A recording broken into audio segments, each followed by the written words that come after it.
Following is a presentation by Governor Scott Walker on a visit to Eau Claire to the Minnesota wire manufacturing plant on March 24th, 2011. It is followed by coverage of a protest that occurred outside the plant. Good morning. Welcome to Wisconsin Wire. I'm Chip Langen from Minnesota Wire in St. Paul. It's a great pleasure for me to introduce the governor of the great state of Wisconsin on behalf of Paul Wagner, the chairman and CEO, and Brian Wagner from the Wisconsin version of Minnesota Wire. Thanks for hosting us this morning. My job here is simply to introduce the governor. He's someone that doesn't need an introduction, so I'm not going to read that. Thank goodness, That's right? But let me just say three brief things about Governor Scott Walker. One, this is a gentleman who's dedicated his life to public service, and as someone who spent a lot of time in the military service, I think I can say that public service probably requires more courage these days. So I salute you for your public service to the state, to the nation. Number two, this is a gentleman who has decided that private sector job growth is job one for the state of Wisconsin and his administration. And in that effort, he's traveling the state to look at businesses that care about the economy, private sector job growth, and frankly are doing it on their own. And we're pretty proud of that here. So we're very honored that you chose to come to Minnesota Wire for today, Wisconsin Wire, to see what that's all about. And number three, we've dealt with your staff, sir, over the past days and weeks. And I have to say that when we look at governors and elected officials, we tend to look at their staffs in terms of how they interact with people like us and businesses like us, and we're very impressed with their character, with their willingness to work with us, their congeniality, and that's a reflection of your leadership, and we thank you for that, sir. Governor Scott Walker of Wisconsin.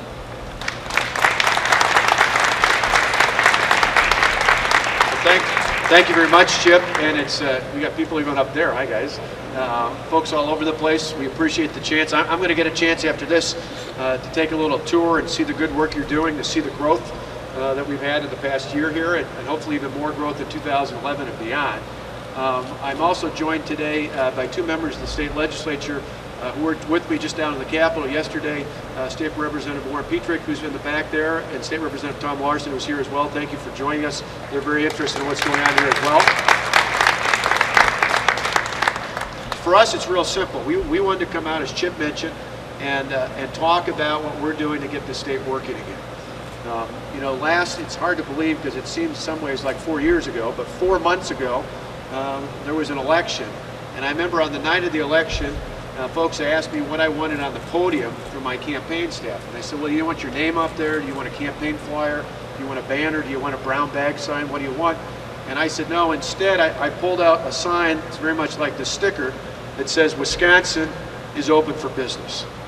And the reason I did that night was to send a very clear message that it wasn't about me.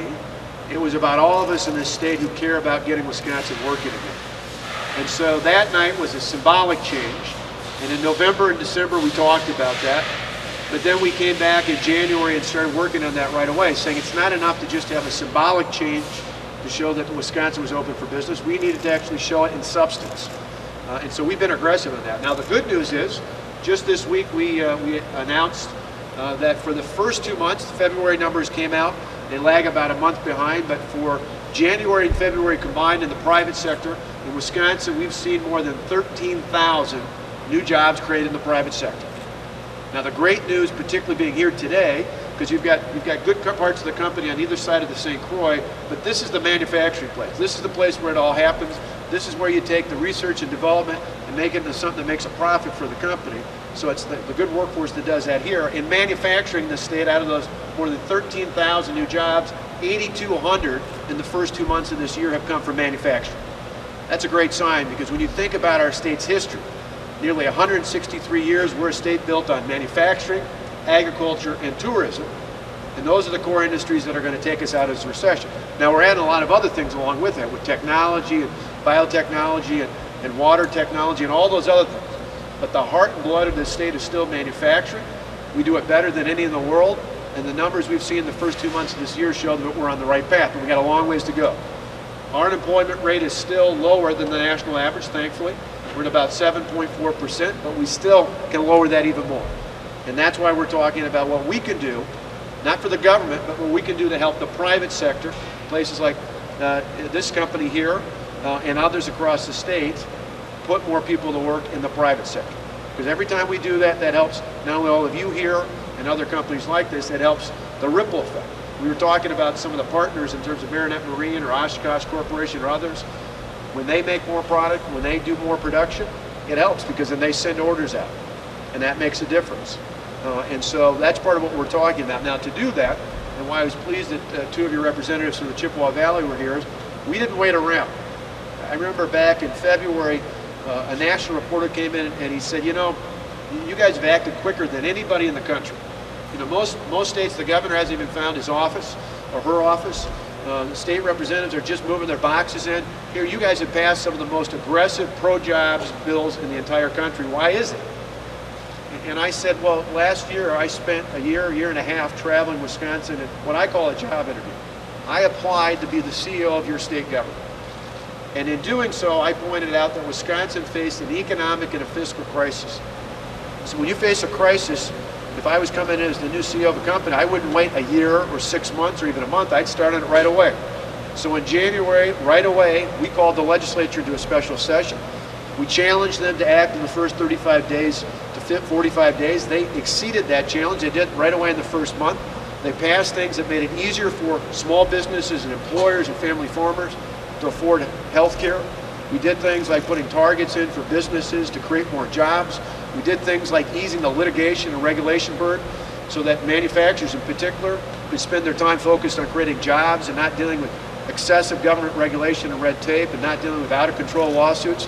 All those things we did in the first 4 or 5 weeks in office because we wanted to show that when we said that Wisconsin was open for business, it wasn't just a slogan, it wasn't just a bumper sticker or a sign, it was something they could take to the bank, something you could take to the bank to show that something different had happened in the state. And I think those numbers in the first couple months show that we're right on track. And we got a ways to go. You know, we're just getting started. We got a long ways to go, but we're down the right path. Again, we didn't wait. We're not doing what other states are doing, just pushing things back. We're acting on it right away. There are plenty more things we can do to help startup companies, to help manufacturers expand and invest more in equipment and capital that in turn provides more jobs. There are things that we can do across the board, and we're going to do in the coming weeks and months and years ahead to get Wisconsin working again. Now, the other thing we have to do that I mentioned when I was campaigning is to get Wisconsin working again, we got to control spending. You see, we inherited a $3.6 billion budget deficit. The budget that we're acting on right now, that lawmakers are looking at, will make some reasonable changes on, but the core of that budget is about balancing that $3.6 billion deficit, balancing it, actually having a balanced budget, unlike the federal government and other governments actually balancing it, but doing it in a way that doesn't raise taxes. And in fact, in this case, not only do we not raise state taxes, we actually lock in property tax levies. Now, a lot of people talk about property taxes. I know every December when I get my bill, I cringe about how much more I got to add on top of the escrow, how much more difficult it is. In the last year, I particularly heard from folks who said, you know, my company, to keep other people working, I took a pay freeze. I paid a little bit more for health care in order to make sure that my coworker could still stay working. But it's killing me that I see my property taxes going up 5, 6, 7, 8, 9%. So in this budget, we actually lock in. We truly freeze property taxes to make sure that individual residents in the state, as well as small business owners and others, aren't pushed out of their homes, out of their businesses because of excessive taxes. So we have a balanced budget with no tax increases at the state level, and we actually help property taxpayers hold on and lock in those property tax levies for the next 2 years. I think that's important to keep people in their homes and in their business. Now, you're happy about it. You clap for that. That's all right. Now, along with that, the other part of controlling spending is saying, you know, today I read all the papers from across Wisconsin, but I picked up a copy of All Things in the New York Times today.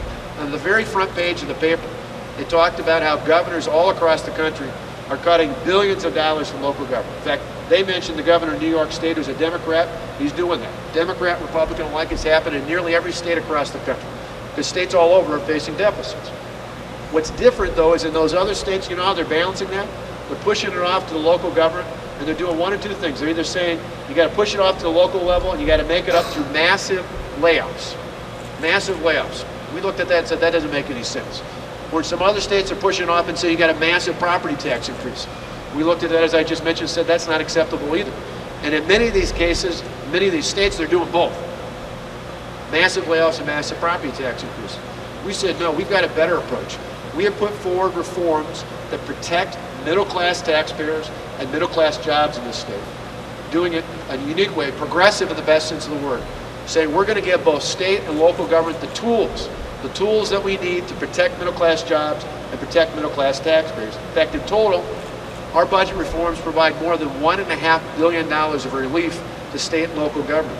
So we can balance our budgets without pushing it off on others and without costing us more jobs out there.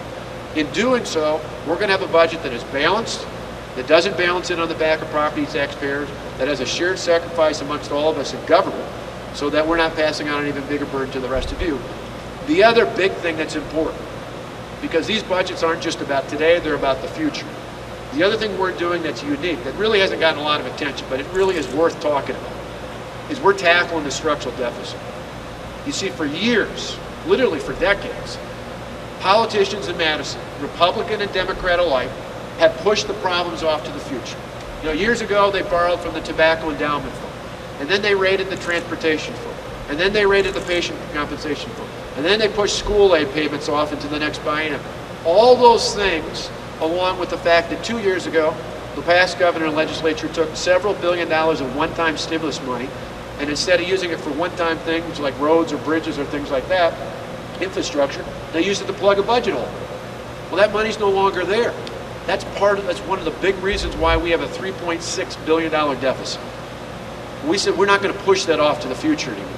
We're going to deal with things. I think all of us looking around here, plenty of folks across the state, over the past couple of years as the economy's gotten tight, things have been tough, we've all kind of pulled in. We all kind of said, hey, you know what?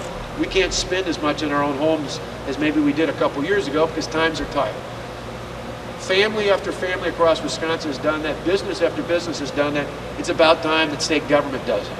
And in doing so, we actually reduced our structural deficit by $2 billion. $2 billion. That's a 90% reduction. In fact, we have the lowest structural deficit of any state budget in the last 8 years, Republican or Democrat governor alike.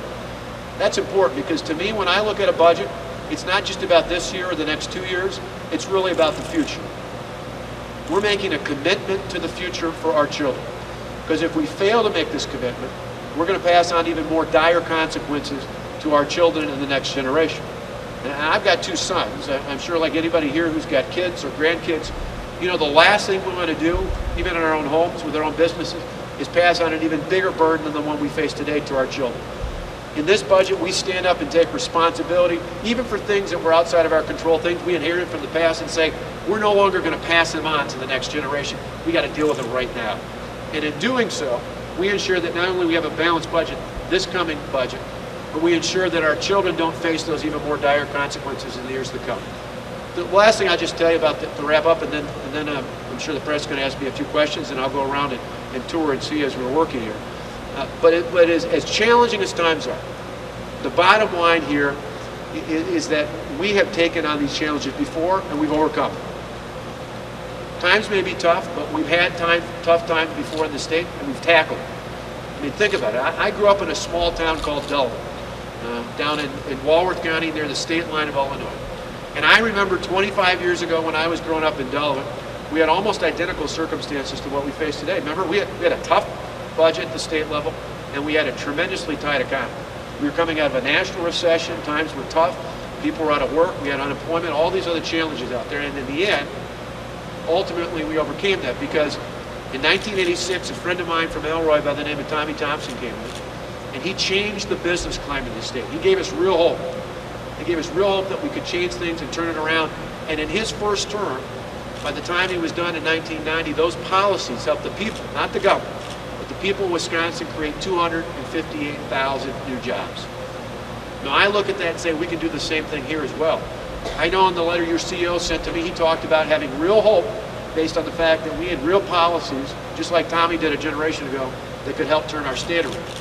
And I don't know about all of you, but I, for one, want to make sure that my 2 sons, Matt and Alex, grow up in a state at least as great as the Wisconsin I grew up in. And I know we can.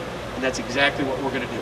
That's why I'm thrilled to be here today, and I'll get a chance to talk to you a little bit maybe as we're touring around. Thank you for the hard work that you do, because I know in the end one of the things that makes it great to do business in the state isn't just the overall business climate, it's the fact that we have some of the hardest, most decent, most wonderful people working in our companies all across the country, and this is the place to do business.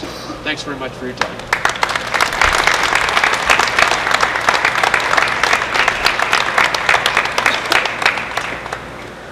Governor, how do you plan exactly to keep track of the 250,000 jobs you've pledged? How are layoffs factored in? Yeah, we look at the total number through the State Department of Workforce Development. They're the ones tracking numbers. So, for example, the numbers they released just the other day for February, as well as the numbers for January, impact both the net of the increase and decrease.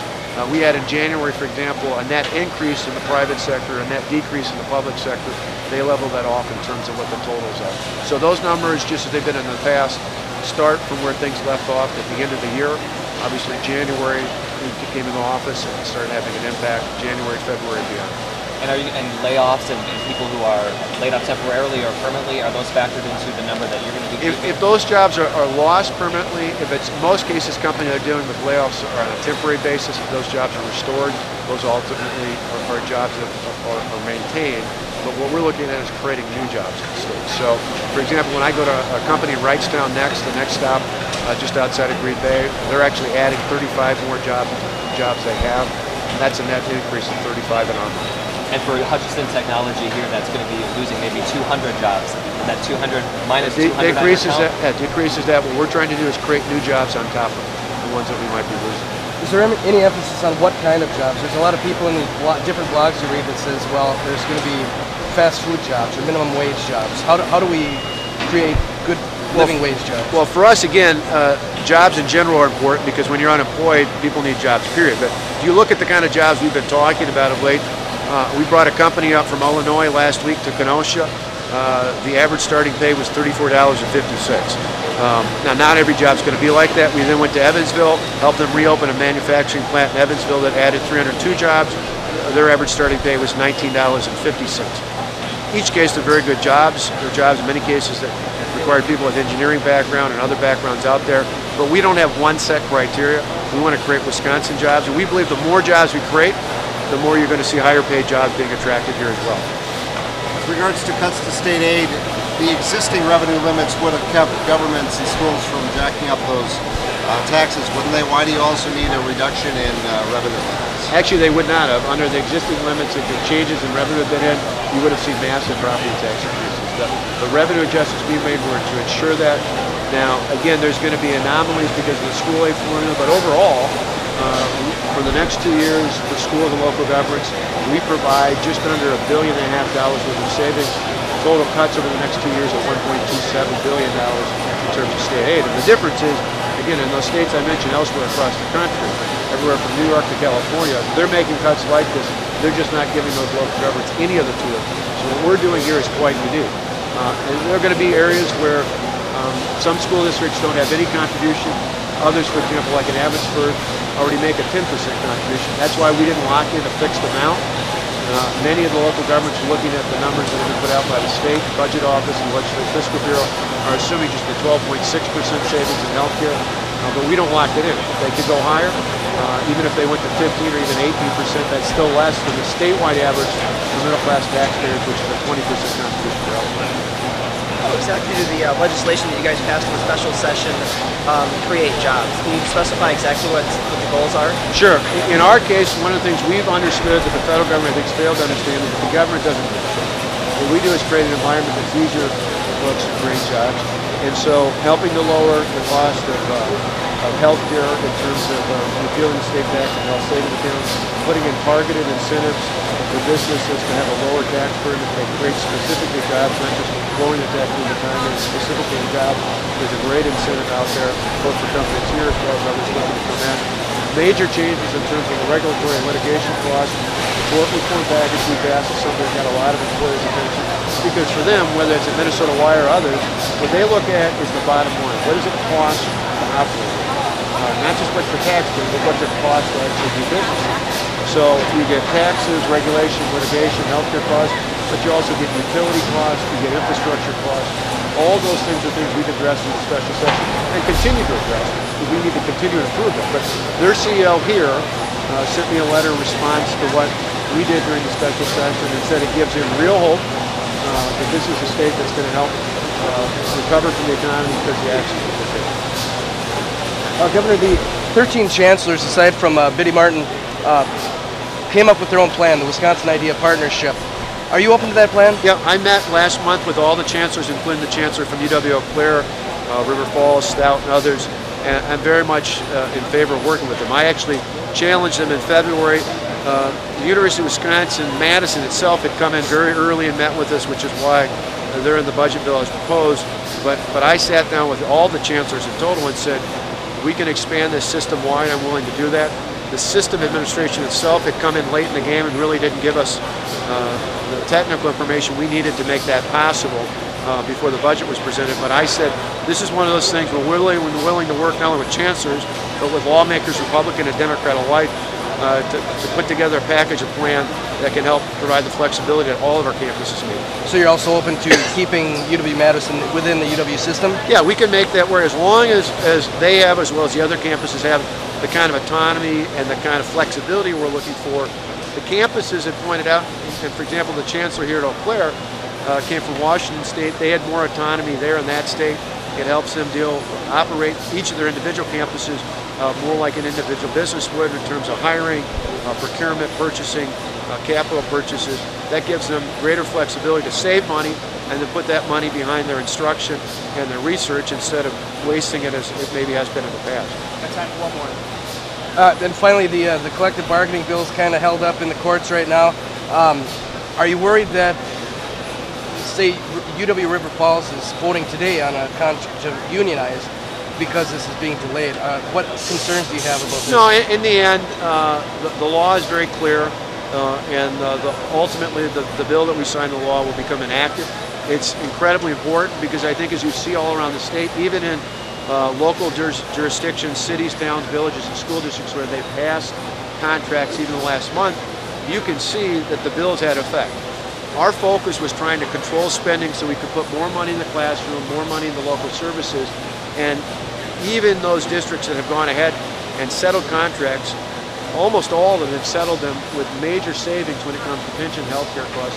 Those savings were not there before we introduced this bill, so we've already had success even before the bill or the law has been published, and I think that's a good thing. So in the end, this has helped us save money, put more of our resources where people want them in services in the classroom, and I think that's ultimately a good thing for the state. Are there any chances that the legislature will vote again on the bill? I don't think so. I think that it's very clear. The Attorney General's office has pointed out the law is clear on this, and it's just a matter of time. It's not if, it's when it will be enacted. Thank you. Do that one back. Sure. What this is, the extrusion area here is that's the heart and soul of our R&D department. Most of the products that we're developing, most of the things we're doing over in St. Paul have to do with extruded products.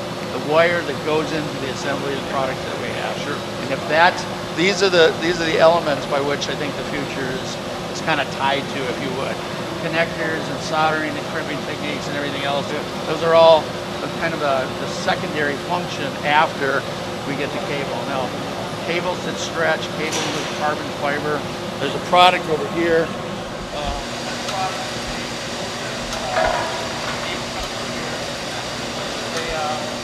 Tell me what democracy looks like! This is what democracy looks like! Tell me what democracy looks like! This is what democracy looks like! Tell me what democracy looks like! This is what democracy looks like! Tell me what democracy looks like! This is what democracy looks like! Tell me Name and the spelling. I'm Paul Mueller. It's common spelling, M-I-L-L-E-R.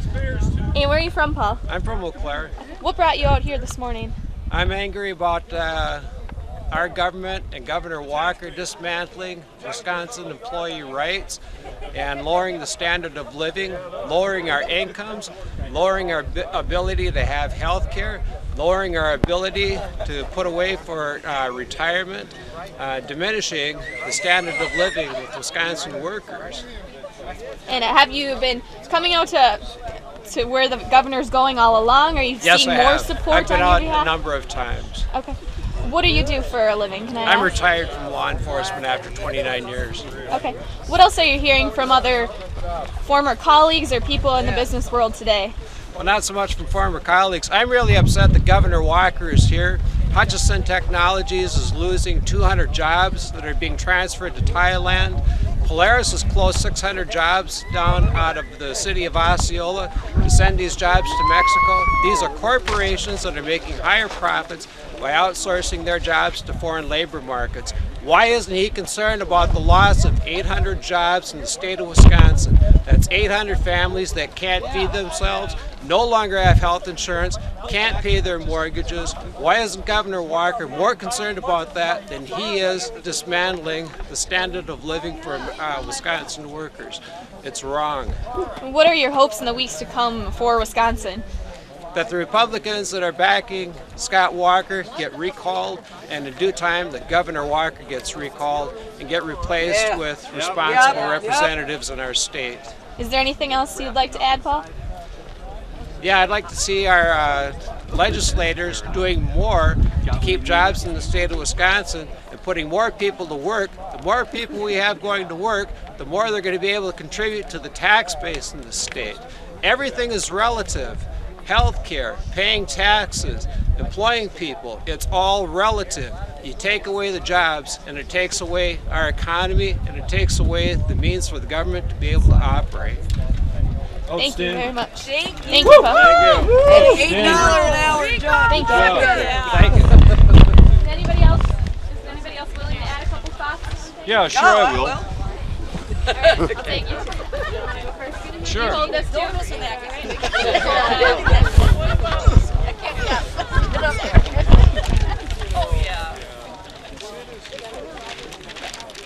All right, could I please get your name and the spelling? Myron Buckles, B-U-C-H-H-O-L-Z. And where are you from? Eau Claire. Okay. Can you talk about your class and what brought you out here this morning? The number one thing that I like to appeal to people to think about is how the richest 400 people in America control more wealth than the bottom 150 million people total.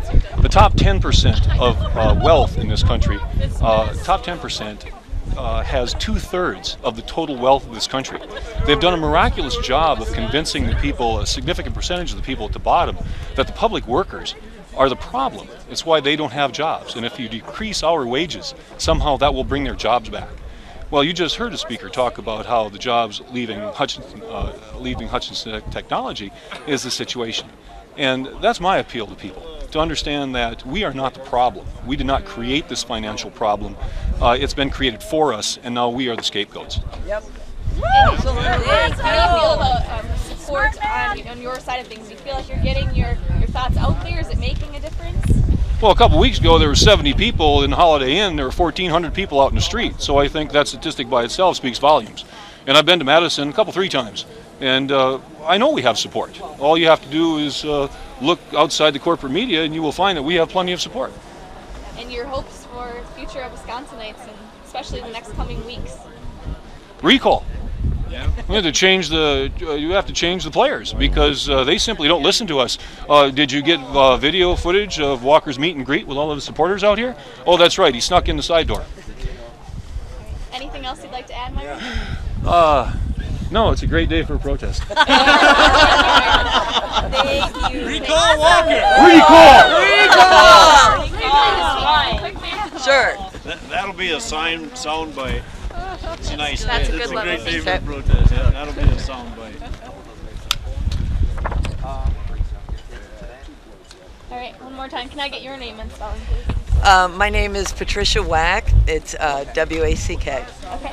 Are you from Eau Claire, Patricia? Uh-huh. And what brought you out here this morning? I wanted to support the people that are out here, and I'm very, very upset about the way things are going and the power grab I'm seeing. Was this sort of an organized rally? People just coming from all over the place to support? Well, you know, email's a wonderful thing, and so I'm checking it daily and getting reports about where people are gathering and trying to go out and show my support. And do you feel like you're being heard? Would you like to see more things being changed from the way they're going right now? Oh, absolutely. That's one reason I'm here. I know that they're being heard by the people in power, but we're being ignored. And not everybody in this state is in agreement with what Governor Walker and his administration is doing. And there's plenty of us out here that still count. And so we have to get together and be as loud as we can and remind them that this isn't a monopoly. This isn't a kingdom he's got there. He needs to learn to compromise. It's the only way things can be done. Anything else you wanted to add, Patricia? Yeah, one of my main concerns too is I don't know how we compete with China and Thailand without living like the Chinese. And I sure don't want to live like that. Thank you very much. Okay, Thank you for your time, everybody. Well, I haven't heard any specifics of his plan. He says he wants to create jobs, but I haven't heard any details on how he plans on going about that, other than providing tax incentives for big corporations. And that doesn't necessarily translate into more jobs. It could just translate into more profits for the corporations. So do you support that as one move that the governor could make and is making to create jobs in the state? I don't think that we can create jobs on one hand by destroying jobs and the livelihoods of others on the other hand. Is there anything else you'd like to add? Is there any question that I didn't ask? This isn't over. We're here. We're going to stand united, and we're going to get redress for our grievances. Thank you so much for your time. I really appreciate it. Nice to meet you. It did better without the camera. Preceding was coverage of a presentation by Governor Scott Walker on a visit to Eau Claire to the Minnesota wire manufacturing plant on March 24th, 2011. It was followed by coverage of a protest that occurred outside the plant.